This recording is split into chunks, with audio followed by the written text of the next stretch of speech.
যে 12টা মাসকে আমি তোমাদের জন্য নির্ধারণ করে রাখলাম, এই 12টা মাসের মধ্য থেকে 4টা মাসকে আমি স্পেশাল করেছি। মিনহা আরবাতুল হুরুম, এই 4টা মাস হচ্ছে হারাম মাস। তার মানে হারাম মাস বলতে কি বুঝাইলো?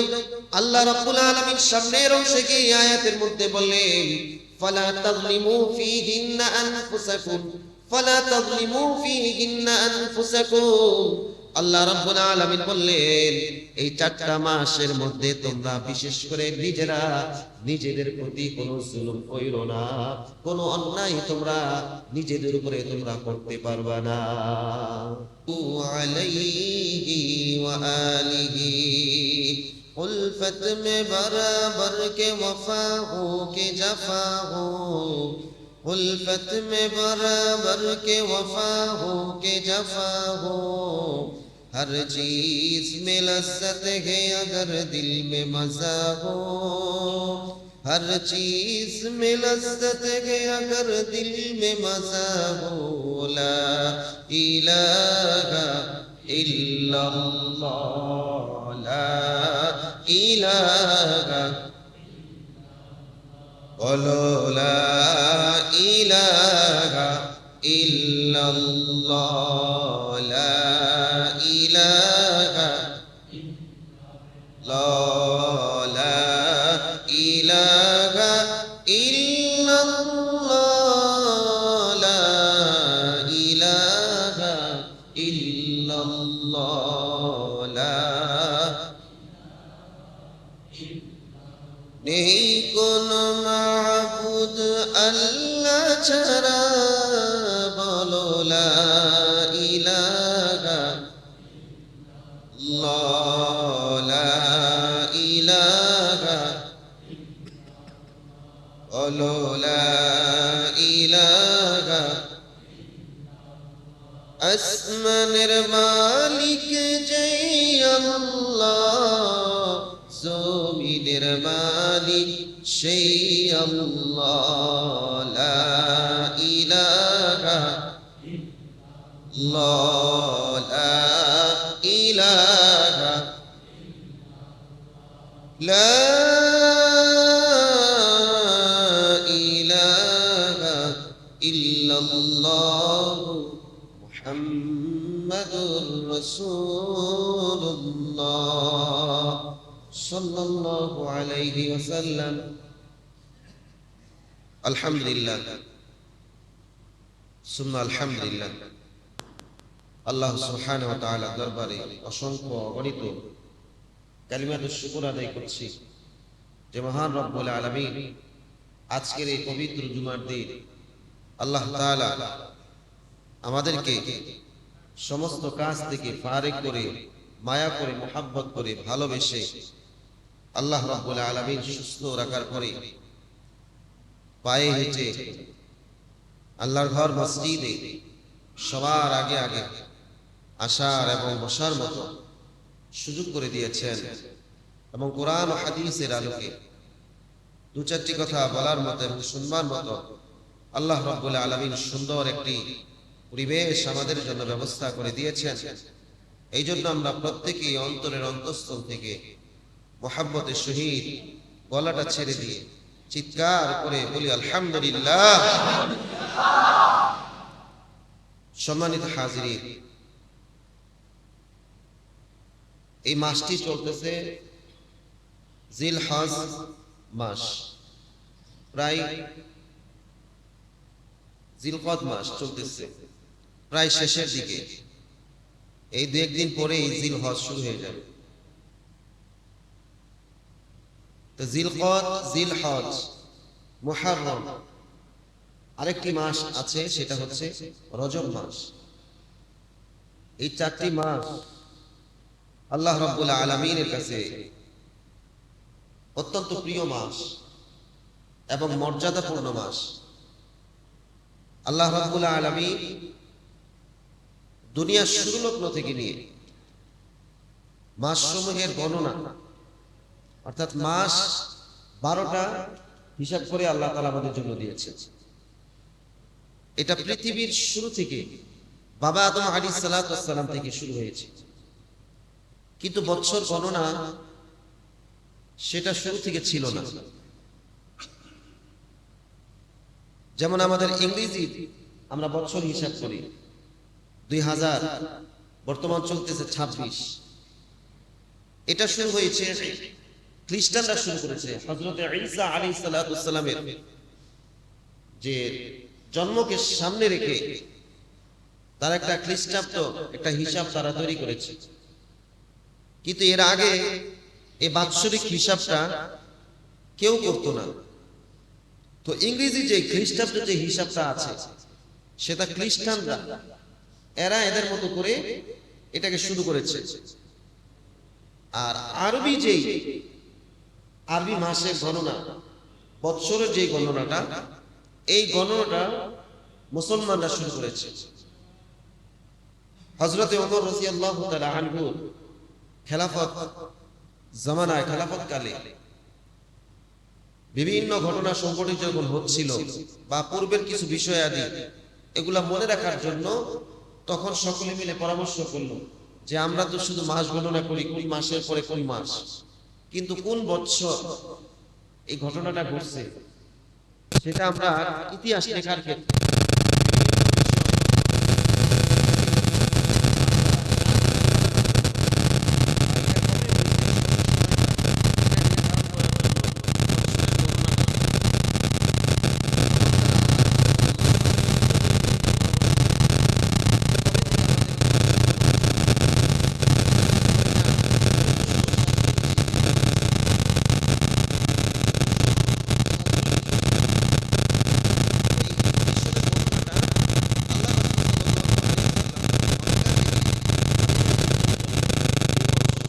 ওই বৎসর থেকে এই হিজরি সনের গণনা শুরু হয়েছে। তো এইভাবে আরবি বৎসরের যে বৎসর গণনার হিসাবটা ওমর রাদিয়াল্লাহু তাআলা আনহু খেলাফতকালে এটা কি হয়েছে, নির্ধারণ হয়েছে। কিন্তু মাসসমূহের গণনা পৃথিবীর শুরুলগ্ন থেকেই ছিল। জিলহজ, জিলকদ, মুহররম, এইরকম ভাবে যে মাসগুলো যে গণনা হচ্ছিল সেটা পৃথিবীর শুরুলগ্ন থেকে ছিল।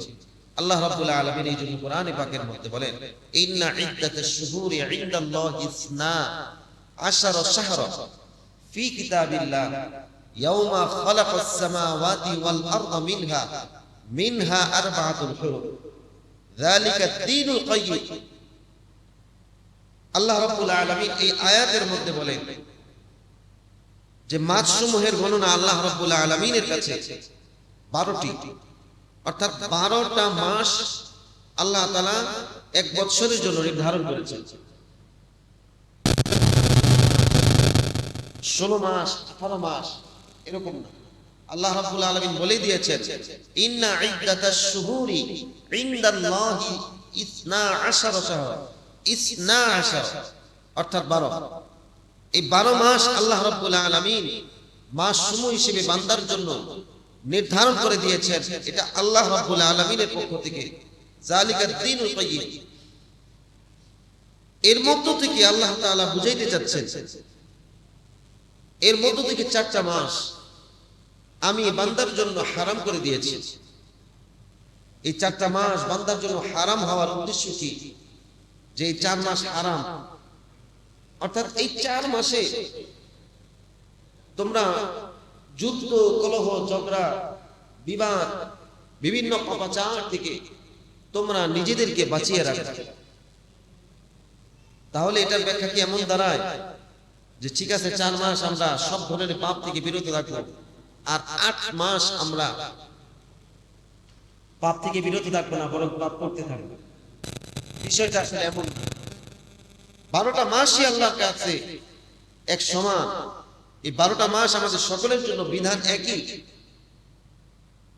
কিন্তু স্বাভাবিকভাবে আপনারা দেখবেন যে সমাজের মধ্যে যদি কোনো একটা অপরাধ হচ্ছে, একটা লোক গুনাহ করতেছে, অপরাধ করতেছে,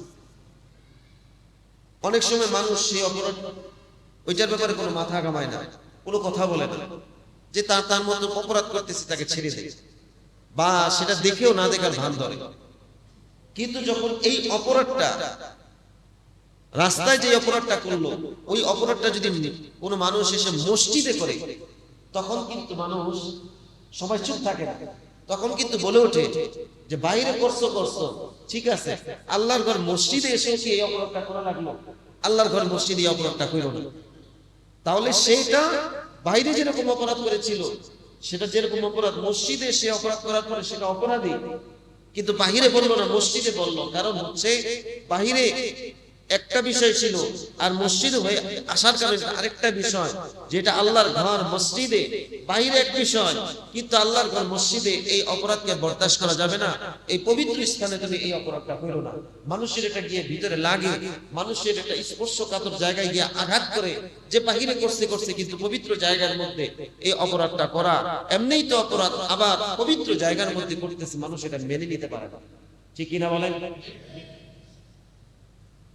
এটা হলো স্থানের কারণে মানুষ কি করে, সচেতন হয়ে যায় বা আরেকজনকে সচেতন করে। ঠিক তদ্রূপভাবে সময়ের ক্ষেত্রে এই ব্যবধান। যেমন দেখেন, মানুষ মিথ্যা কথা বলে, সারা বছর মিথ্যা কথা বলে, কিন্তু যখন রমজান মাসে মিথ্যা কথা, রমজান মাস যখন আসে আর কেউ যখন মিথ্যা কথা বলে, তখন আরেকজন বলে যে ভাই রমজান মাস, এই মাসেও তোমার মিথ্যাটা বলা লাগলো, এই মাসেও তোমার এই কাজটা করা লাগলো। রমজান মাসের উসিলায় তুমি মিথ্যাটা না বললেও পারতা, রমজানের উসিলায় তুমি এই খারাপ কাজটা না করলেও পারতা। কেন রমজান মাসে না করলে পারতা? কারণ রমজান মাসটা হচ্ছে পবিত্র একটা মাস। রমজান মাস হচ্ছে একটা কি, নিজেকে পরিশুদ্ধ করার মাস। এই মাসে তোমার এই পাপটা না করলেও চলবে। অথচ এই পাপটা সে রমজানের আগেও করছে, এই মিথ্যাটা সে রমজানের আগেও করছে, তখন তারা কিছু বলে নাই। কিন্তু রমজান মাসের মর্যাদার কারণে, রমজান মাসের পবিত্রতার কারণে ওই ব্যক্তি মুখ খুলতে বাধ্য হয়েছে। ঠিক কিনা বলেন? ঠিক তদ্রূপভাবে আল্লাহ রাব্বুল আলামিন বলেন, ও বান্দারা, আমি আল্লাহ রাব্বুল আলামিন তোমাদের জন্য 12টা মাসকে নির্ধারণ করে দিয়েছি। 12টি মাস আমি আল্লাহ তাআলা তোমাদের জন্য, তোমাদের চলাচল যেন সুন্দর হয়, তোমাদের সময়টা যেন ঠিক থাকে, তোমরা যেন সঠিক সময়টাকে মেনটেন করতে পারো, তোমরা যেন সমস্ত কাজগুলোকে টাইম মেনটেন করে যেন তোমরা করতে পারো। এই জন্য আমি আল্লাহ রাব্বুল আলামিন তোমাদের জন্য 12টা মাসকে নির্ধারণ করে দিয়েছি।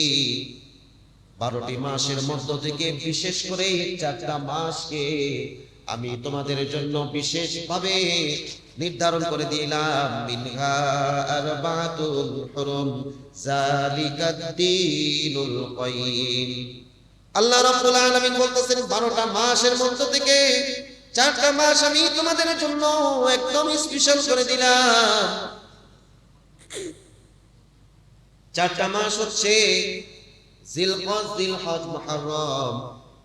আল্লাহর নবী সাল্লাল্লাহু আলাইহি ওয়াসাল্লাম এই 4টা মাস বিশেষ করে কোরআনের আয়াতে যেহেতু আল্লাহ তাআলা উল্লেখ করেন নাই, এই জন্য বিশ্ব নবী সাল্লাল্লাহু আলাইহি ওয়াসাল্লাম হাদিসের ভাষ্য অনুযায়ী 4টা মাসকে উল্লেখ করে দিলেন। এই 4টা মাস হলো জিলকদ, জিলহজ, মুহররম, আর একটা মাস হলো রজব মাস। এখন বলতে পারেন যে হুজুর 4 মাস আল্লাহ তাআলা বললেন, তাহলে তো আমরা জানি রমজান মাস তো আছে, এই কথা বললেন। আরে রমজান মাস তো 12 মাসের মধ্য থেকে সব থেকে স্পেশাল একটা মাস। এটা একদমই স্পেশাল, মানে তার ধরা ছোঁয়ার বাইরে অন্য কোন মাস যেতে পারবে না। এটা একদম স্পেশাল, এটা আলাদা। রমজান মাস ফজিলতের দিক থেকে, ফজিলতের দিক থেকে, আমলের দিক থেকে রমজান মাস হচ্ছে 12 মাসের মধ্য থেকে সবথেকে উত্তম এবং শ্রেষ্ঠ একটি মাস। সুবহানাল্লাহ বলবেন না? আর গণনার ক্ষেত্রে এবং এই মাসে বিভিন্ন ধরনের যুদ্ধ কলহ থেকে বিরত থাকার ব্যাপারে এই 4টা মাস হচ্ছে অন্যান্য মাসের থেকে স্পেশাল। আল্লাহ রাব্বুল আলামিন কিছু কিছু আমলের কারণে, কিছু কিছু আমাল যেন সঠিকভাবে আদায় করতে পারে মানুষ, আল্লাহর হুকুম যেন সঠিকভাবে এই মাসগুলোর মধ্যে যেন সঠিকভাবে যেন করতে পারে, কোনো বাধা যেন না আসে, কোনো বাধা বিপত্তি যেন না ঘটে, কোনো বিশৃঙ্খলা যেন না এসে ইবাদতের মধ্যে বিঘ্নতা সৃষ্টি করে। এই জন্য আল্লাহ রাব্বুল আলামিন স্পেশাল ভাবে বললেন যে তোমরা যুদ্ধ করো তো করো, পাপ কাজ করো তো করো, কিন্তু বিশেষ করে এই 4টা মাসের মধ্যে তোমরা এই পাপ কাজগুলো তোমরা করো না, গুনাহের কাজগুলো থেকে তোমরা বিরত থাকো। এই জন্য আল্লাহ রাব্বুল আলামিন বললেন, পরবর্তী অংশের মধ্যে গিয়ে বললেন যে 12টা মাসকে আমি তোমাদের জন্য নির্ধারণ করে রাখলাম, এই 12টা মাসের মধ্য থেকে 4টা মাসকে আমি স্পেশাল করেছি। মিনহা আরবাতুল হুরুম, এই 4টা মাস হচ্ছে হারাম মাস। তার মানে হারাম মাস বলতে কি বুঝাইলো? আল্লাহ রাব্বুল আলামিন সামনের অংশে এই আয়াতের মধ্যে বললেন, ফালা তাযলিমু ফীহিন্না আনফুসাকুম, ফালা তাযলিমু ফীহিন্না আনফুসাকুম। আল্লাহ রাব্বুল আলামিন বললেন এই 4টা মাসের মধ্যে তোমরা বিশেষ করে নিজেরা নিজেদের প্রতি কোনো জুলুম কইরো না, কোনো অন্যায় তোমরা নিজেদের উপরে তোমরা করতে পারবা না। আমরা তো জানি জুলুম করে, জুলুম বলতে বোঝা যে একজন আরেকজনের হক নষ্ট করলো, এটা জুলুম। একজন আরেকজনের উপরে কোনো কিছু তার সাধ্যের বাহিরে গিয়ে চাপাই দিল, এটা জুলুম। আরো বিভিন্ন ধরনের জুলুমের ব্যাখ্যা রয়েছে, অর্থাৎ অন্যের উপরে কোনো কিছু তার সাধ্যের বাহিরে চাপায় দেওয়ার নামই হচ্ছে যে জুলুম। এটা তো আমরা জানি, এটার নাম জুলুম বলা হয়। কিন্তু আল্লাহ তাআলা বললেন যে ফালা তাযলিমু ফীহিন্না আনফুসাকুম, যে তোমরা নিজেরা নিজেদের প্রতি জুলুম করো না। এটার উদ্দেশ্য হচ্ছে যে আমি তোমাদেরকে যেই জান দিয়েছি, তোমাদেরকে যে হায়াত দিয়েছি, এটা আমি আল্লাহ তাআলা আমাদের কে আল্লাহ তাআলা রূহ দিয়েছেন, হায়াত দিয়েছেন। এই হায়াত কি আমি আপনি কিনে এনেছি? এই হায়াত দিয়েছেন কে? আল্লাহ। এই হায়াতের মালিক কে? আল্লাহ। মউতের মালিক কে? আল্লাহ।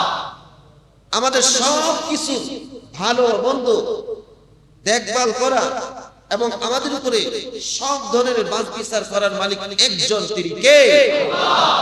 আল্লাহ রাব্বুল আলামিন। তো আল্লাহ তাআলার পক্ষ থেকে এই হায়াতটা আমার আপনার জন্য আমানত। এই আমানতের প্রতি যখন কেউ কোনো খেয়ানত করে, সেটাকে বলা হয় জুলুম। আমানতের তো আরো অনেক ব্যাখ্যা রয়েছে। আপনার সন্তান আপনার জন্য আমানত, আপনার কর্মচারী আপনার জন্য আমানত, আপনার চাকরি মালিকের পক্ষ থেকে আপনার কাছে আমানত, আপনার কাস্টমার, আপনি যে যাদের কাছে বেচা কেনা করেন, বেচেন, ওই কাস্টমার আপনার কাছে আমানত। আপনি চালক, ওই চালক প্যাসেঞ্জার, ওই চালকের কাছে আমানত। ভাড়া যেটা ন্যায্য ভাড়া থেকে যদি আপনি বেশি নেন, এটার নাম জুলুম। সন্তানকে সুশিক্ষা না দিলে, দ্বীনি শিক্ষা না দিতে পারলে, এটা সন্তানের প্রতি জুলুম। আপনার আহলিয়া, আপনার পরিবার পরিজন, এদের হক ঠিক মতো আদায় না করতে পারলে, এটা তাদের প্রতি জুলুম। শ্রমিককে তার ন্যায্য প্রাপ্য বুঝিয়ে না দিলে, এটার নাম জুলুম। কাস্টমারকে সঠিক মাপে সঠিক দামে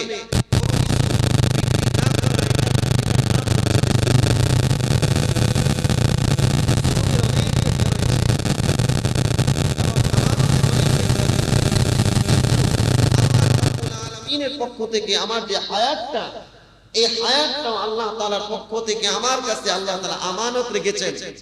যখন আমি এটাকে যথাযথভাবে এটাকে পরিচালনা না করব, এটাকে যখন আমি সঠিকভাবে এটাকে আমি দিক নির্দেশনা অথবা এটাকে আমি চালিত না করব, তখনই এই আমানতের প্রতি খেয়ানত হবে।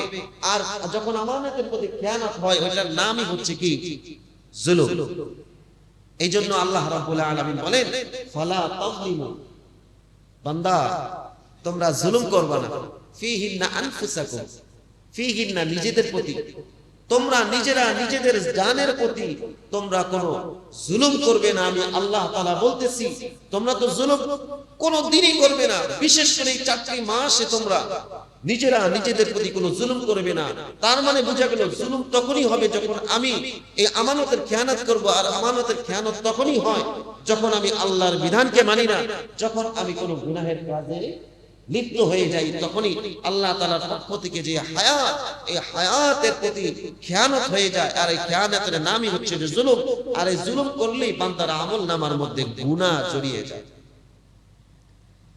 এই জন্য আল্লাহ রাব্বুল আলামিন এই আয়াতের মধ্যে বলেন, ফালা তাযলিমু ফীহিন্না আনফুসাকুম ওয়া কাতিলুল মুশরিকিনা কাফাতান কামা ইউকাতিলুনাকুম কাফা ওয়াহলামু আন্নাল্লাহা গফুরুর রহিম।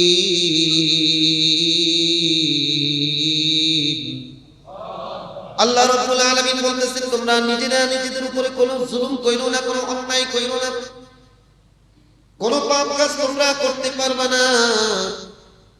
অর্থাৎ তোমরা বিশেষ করে এই 4টা মাসের মধ্যে সমস্ত গুনাহ থেকে তোমরা নিজেদেরকে বাঁচাইবা, আর একজন আরেকজনের সাথে কোনো ঝগড়ায় লিপ্ত হইবা না, কোনো পাপ কাজে তোমরা লিপ্ত হইতে পারবা না।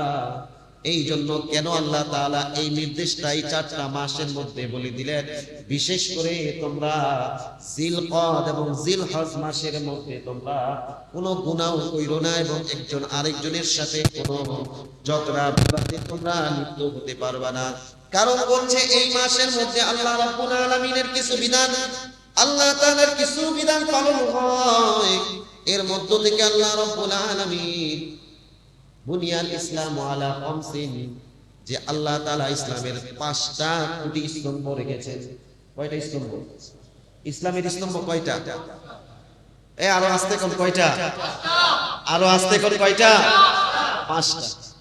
দেখি তো আপনারা বলেন, মনে আছে ইসলামের 5টা স্তম্ভের মধ্যে প্রথম স্তম্ভ কোনটা? প্রথম খুঁটি কোনটা? হ্যাঁ, দেখছেন মুফতি সাহেব পুরো কাজ লাগাইলেন। কত আপনি স্কুলের ছাত্র হিসেবে নিজের পরিচয় দিবেন কখন? যখন আপনি ভর্তি হবেন তখন। ক্লাস তো পরে, ক্লাস কবে? পরে। আগে তো আপনার ফর্ম ফিল আপ করতে হবে, আগে আপনার সেখানে যে ভর্তি কার্যক্রম সেগুলো আপনার কমপ্লিট করতে হবে। আপনি ভর্তি কার্যক্রম কমপ্লিট করলেন না, আপনি ক্লাসে ঢুকলেন, আপনি ক্লাস করলেন, আপনার কি ওই স্কুলের ছাত্র বলবে?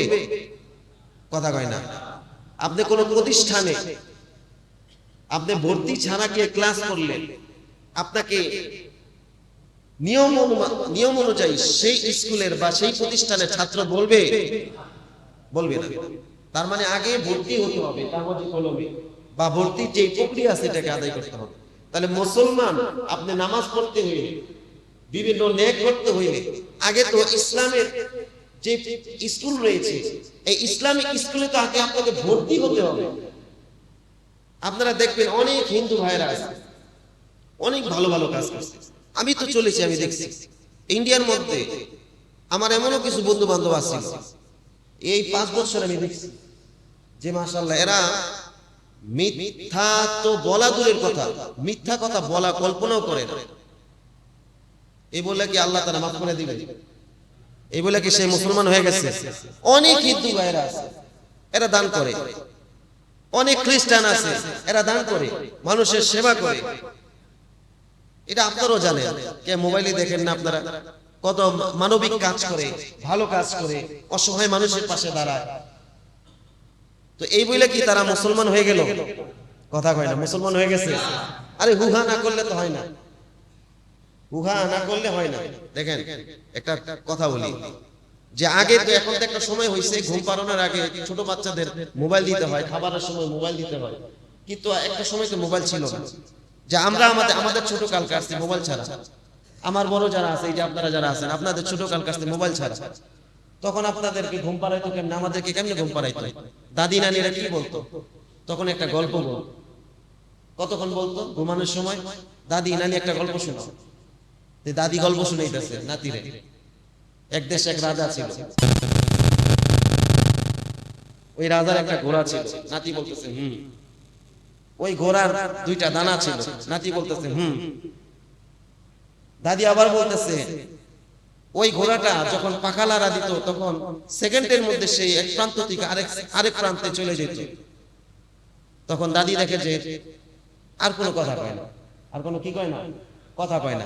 তাহলে নাতির হুহা যতক্ষণ, দাদির গল্প ততক্ষণ, নাতির গল্প যতক্ষণ না, দাদির গল্প ততক্ষণ, নাতির হুহা যতক্ষণ। তো ঠিক তদ্রুপ ভাবে বক্তার ভিতর থেকে কথা ততক্ষণ বের হয় যতক্ষণ পর্যন্ত আপনারা হুহা করবেন।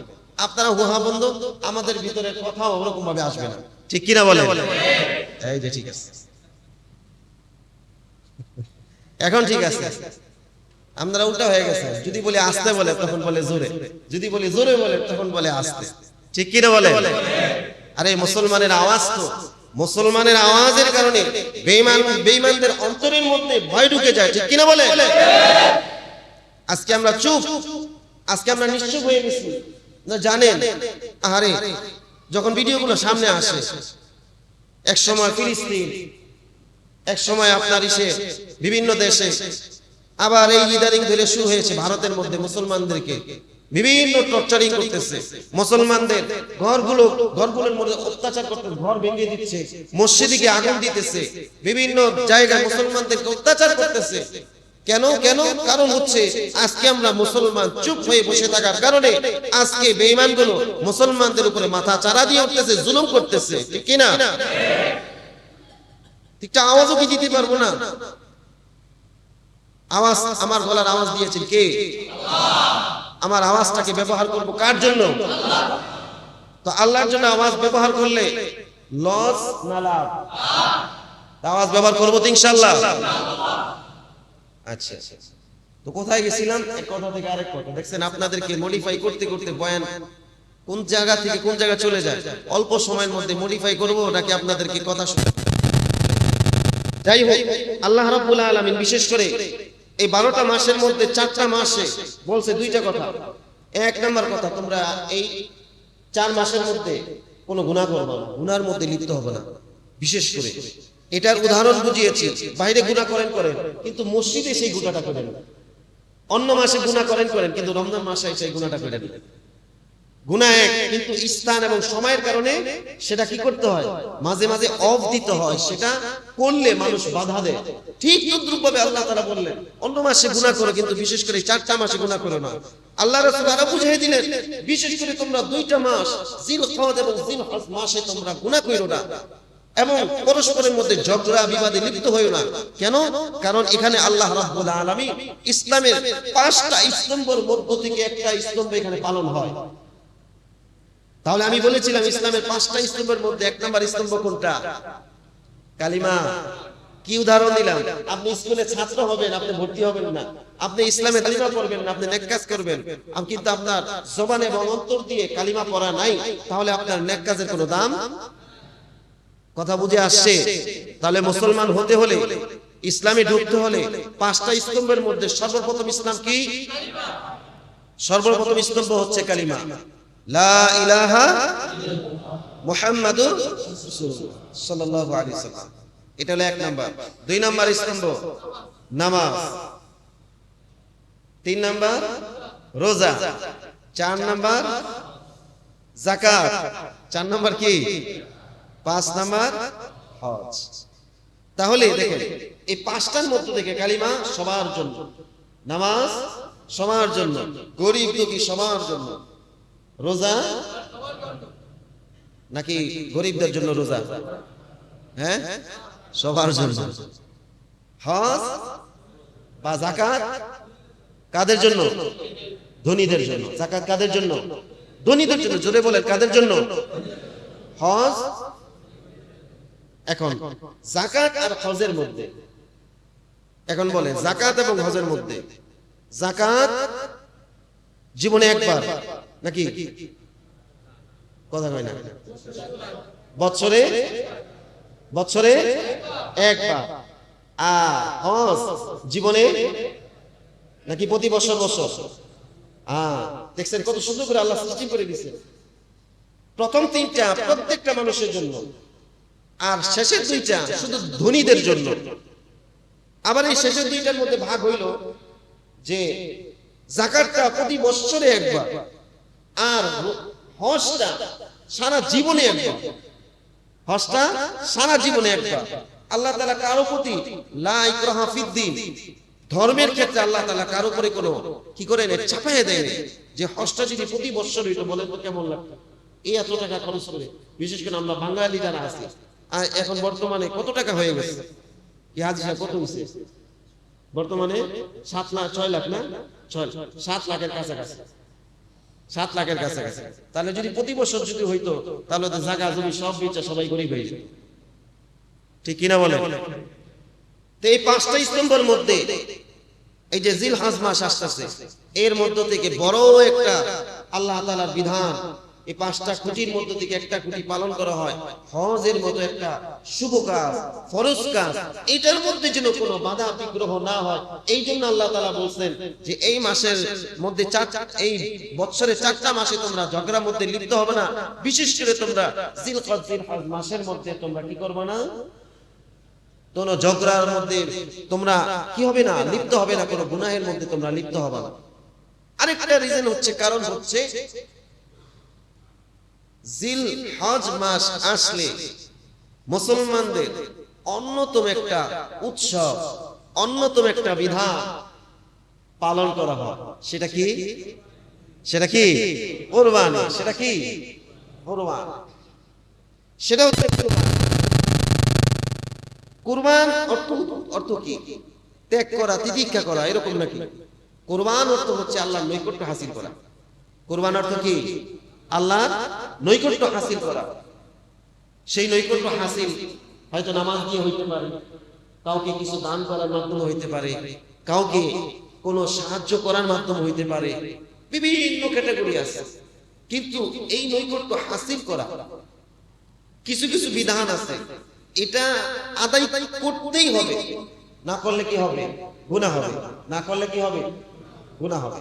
যেমন নামাজের মাধ্যমে আল্লাহর নৈকট্য হাসিল করা হয়। যদি আমি নামাজ 5 ওয়াক্ত নামাজ যদি সময় মতো আদায় না করি, তাহলে আল্লাহর নৈকট্য হাসিল হবে না, বরঞ্চ আপনার আমল নামার মধ্যে গুনার পাল্লা ভারী হয়ে যায়। ঠিক কিনা বলে? ঠিক তদ্রুপ ভাবে তাহলে বললাম, এই যে 4টা মাসের মধ্যে বিশেষ করে আল্লাহ তাআলা গুনাহ করতে নিষেধ করেছেন, ঝগড়া বিবাদ করতে নিষেধ করেছেন। কুরবানির সময়ও আল্লাহ তাআলা বলেছেন যে তোমরা কোনো ঝগড়া ফাসাদে লিপ্ত হবে না। যদি ঝগড়া ফাসাদে লিপ্ত হই, তাহলে আমাদের যে ওয়াজিব যে একটা বিধান, মুসলমানদের যে একটা ঐতিহ্য, মুসলমানদের একটা যে আমাদের একটা ইতিহাস, এটার মধ্যে কি আসবে? বিঘ্নতা সৃষ্টি হবে। যদি আমরা এটার মধ্যে পরস্পরের মধ্যে ঝগড়া, এলাকার মধ্যে ঝগড়া ফাসাদে লিপ্ত হয়ে যাই, তখন দেখা গেছে আল্লাহর এই বিধানটা পালন করতে কি হয়ে যাবে? কষ্ট হয়ে যাবে। কি হয়ে যাবে? কষ্ট হয়ে যাবে। এই জন্য আল্লাহ তাআলা বিশেষ করে বলেছেন এই মাসগুলোর মধ্যে, বিশেষ করে এই জিলহজ মাসের মধ্যে তোমরা কোনো ঝগড়া ফাসাদে লিপ্ত হবে না।